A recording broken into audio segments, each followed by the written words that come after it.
ને મિત્રો મજામાં.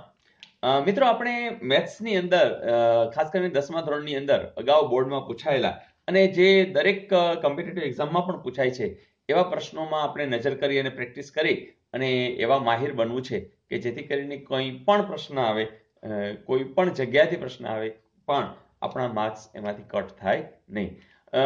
માત્ર સૂત્ર આધારિત જ આ વાત છે, પણ કઈ વસ્તુ ક્યાં જોડવી એનું ઝડપથી પ્રયાસ કરવાનો છે.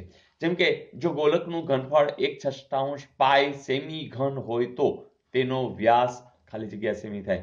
મિત્રો ગોલક એટલે તમને ખબર છે ગોળો, બરાબર. હવે ગોળાની અંદર ત્રિજ્યા r હોય, બરાબર. હવે એનું ઘનફળ એટલે કે આખા જે ગોળો છે એમાં કેટલું દ્રવ્ય રહેલું છે એવી કલ્પના, અથવા તો કેટલું અવકાશમાં જગ્યા રોકે છે એવી વાત. તો મિત્રો એનું ગોળા માટે તો આપણા સૂત્ર રેડી છે ઘનફળ માટે. ઘનફળને વોલ્યુમ પણ કહેવાય. શું કે ભાઈ 4/3 પાઈ આર ઘન. ઓકે, તો એ તમને આપી દીધું છે કેટલું 1/6 પાઈ. ચલો આપણે જવા દઈએ. તો હવે શું કરવું છે કે વ્યાસ શોધો છે, એટલે પહેલા તો આપણે ત્રિજ્યા શોધશું, ત્રિજ્યાને પછી છેલ્લે ડબલ કરશું, કામ પતી ગયું. જોજો આને આ ત્રણેયને મારે આ બાજુ લઈ જવા છે. તો આર ઘન બરાબર 1/6 પાઈ. ચાલો 4 છે એ ક્યાં જશે તો કે નીચે જશે, તગડો તો કે ઉપર જશે, બરાબર. પાઈ છે તો કે નીચે જશે. તમે જ કહો આ પાઈ અને આ પાઈ તો ઉડી ગયા. 3 × 1 = 3, 3 × 2 = 6, એટલે કે ઉપર કોણ આવ્યું 1, 1 × 1 અને 4 × 2 = 8.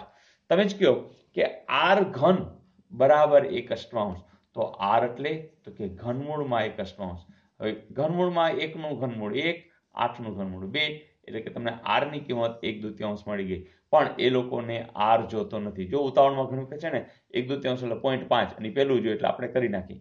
તો ઉતાવળ ન કરતા એ લોકોને વ્યાસ જોઈએ છે. વ્યાસ એટલે બમણા, આરના બમણા, એટલે કે 2 × 1/2. તો 2 તો ઉડી ગયા. જવાબ શું આવશે? 1. તો 1 છે એ તમારી પાસે રેડી છે. તો મિત્રો આવા સમ પૂછાય છે અને આવા સમ રિપીટ પણ થાય છે.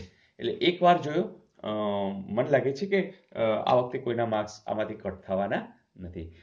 જોઈશું બીજું. ચાલો જોઈએ.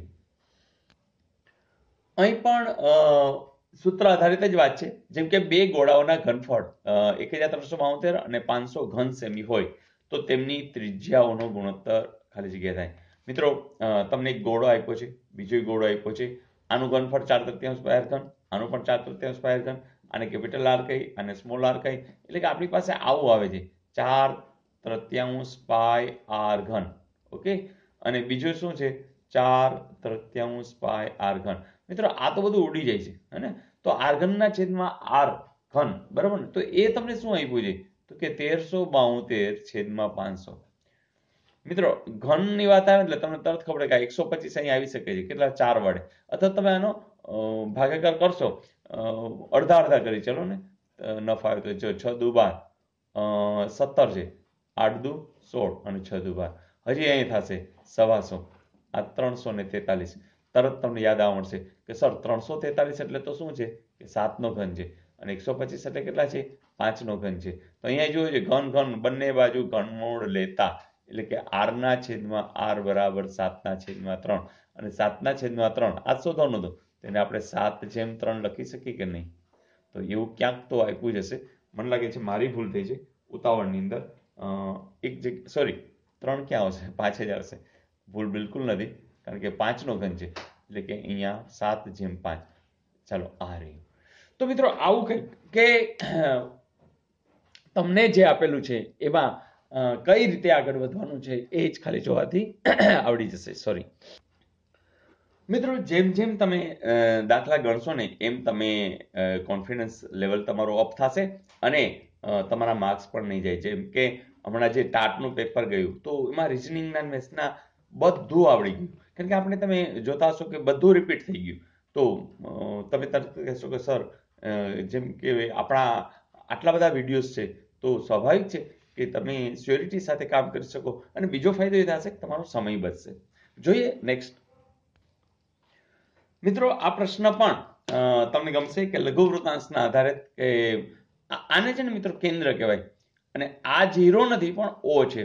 એટલે કે જ્યારે પણ વર્તુળ કોઈ પણ દર્શાવવું હોય, જેમ કે આ વર્તુળ છે, આનું કેન્દ્ર P છે, આની ત્રિજ્યા 4 છે, તો આને દર્શાવે શું કે આ રીતે આમ ટપકું કરીને, એટલે કે આ વર્તુળ પછી કૌંસમાં લખાય કેન્દ્ર અને પછી લખાય ત્રિજ્યા, તો P4.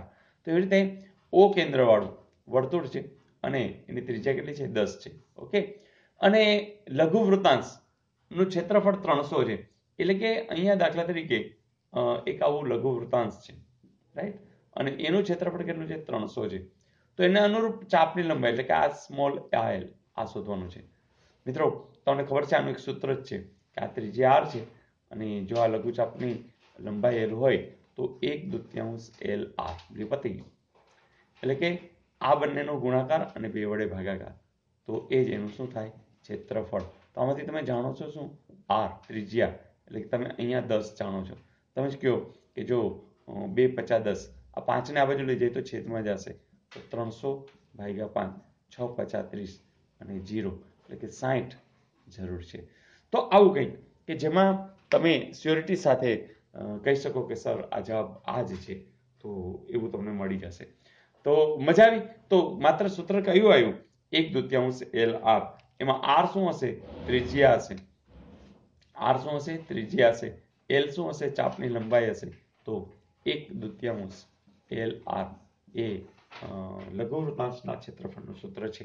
તો તમને ખ્યાલ છે કે મેં ડિસ્ક્રિપ્શનમાં પણ આપ્યું છે, નીચે તમે જોશો તો વિગતો જે આપી હોય એમાં ક્ષેત્રફળ ઘનફળની જે લિંક આપી છે એ જરૂરથી વિડીયો જોઈ નાખજો. તમને બધા સૂત્ર યાદ રહી જશે. Is it okay? જોઈએ નેક્સ્ટ છે તમારું હોમવર્ક. હોમવર્ક આવું છે કે 20 સેમી ત્રિજ્યાવાળા વર્તુળમાં OA OB પરસ્પર લંબ ત્રિજ્યાઓ છે. મિત્રો આ ધ્યાન આપજો, લંબ ત્રિજ્યા એટલે તમને થીટાનું અનુસંધાન, તેનાથી બનતા લઘુ વૃત્તાંશનું ક્ષેત્રફળ કેટલું થાય? પાઈ તમારે 3.14 લેવાના છે. જ્યારે મિત્રો પાઈ વિશે કાંઈ ઉલ્લેખ ન હોય તો આપણે 22/7 લઈ લઈએ, પણ જ્યારે આ ઉલ્લેખ કર્યો હોય ત્યારે 3.14 લેવાના છે. તો ચલો ટ્રાય કરજો, મને ખાતરી છે તમને આવડી જશે.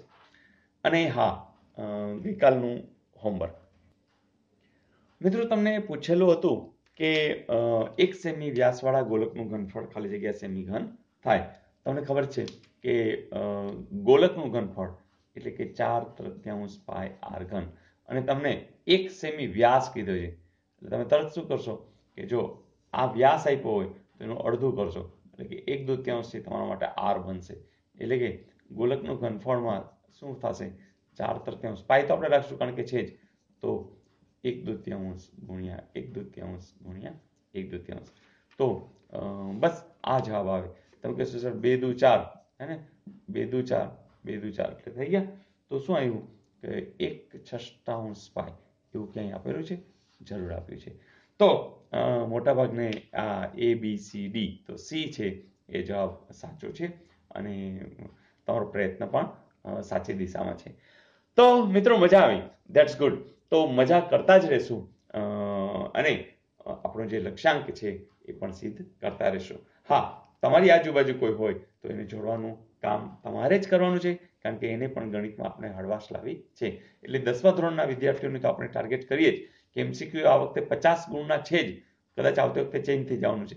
તો એટલીસ્ટ બધા ખૂબ સારા માર્ક્સ લેવડે અને એ મેળવ્યા પછી એના સપનાઓ છે એ તરફે દોડી શકે. તો કાલે નવી તારી સાથે રોજ નવું. Wish you all the best.